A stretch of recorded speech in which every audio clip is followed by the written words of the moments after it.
Yeah, I think my answer to that is I think some of them are. There's definitely some that are fantastic and do a great job.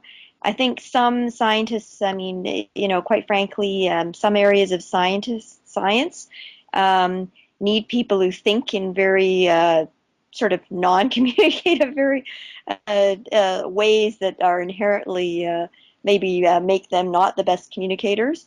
And I think certainly.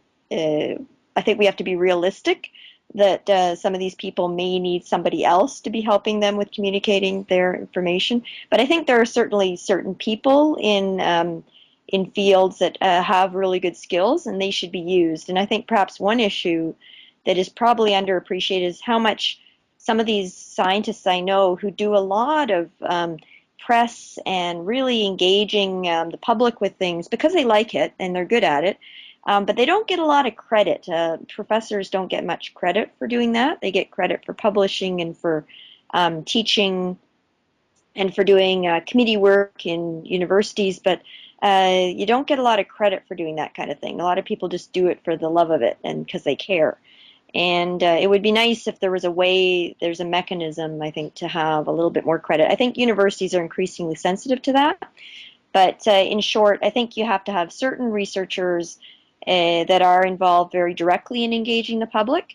But you also, critically, absolutely critical, is having these people who can be in between the researcher and the public communicating information. And I really encourage students to consider careers in that area. If I see they're good writers, for example, I say, keep in mind, you don't have to be a research technician at a company.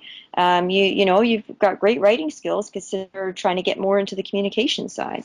And I've had some, students who've sort of definitely gone in that direction of having a career that has an important communication component.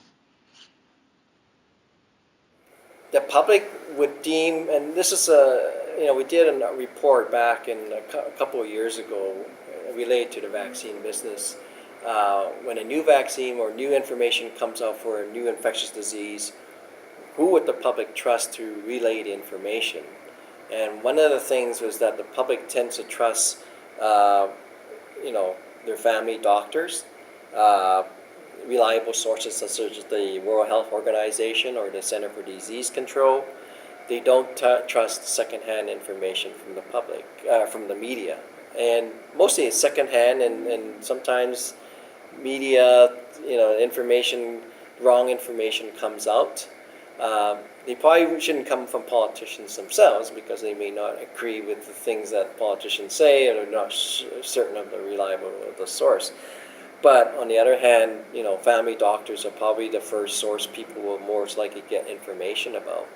They need to be the subject matter expert, but I don't think that they need to be the people delivering the information. I think that should be professional documentary makers or journalists with the help of the scientists who know facts, working as subject matter experts.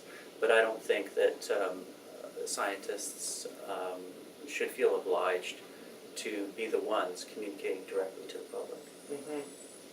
Yeah, and I think that there may be some, and there will be some scientists who have a particular interest and a particular skill in it.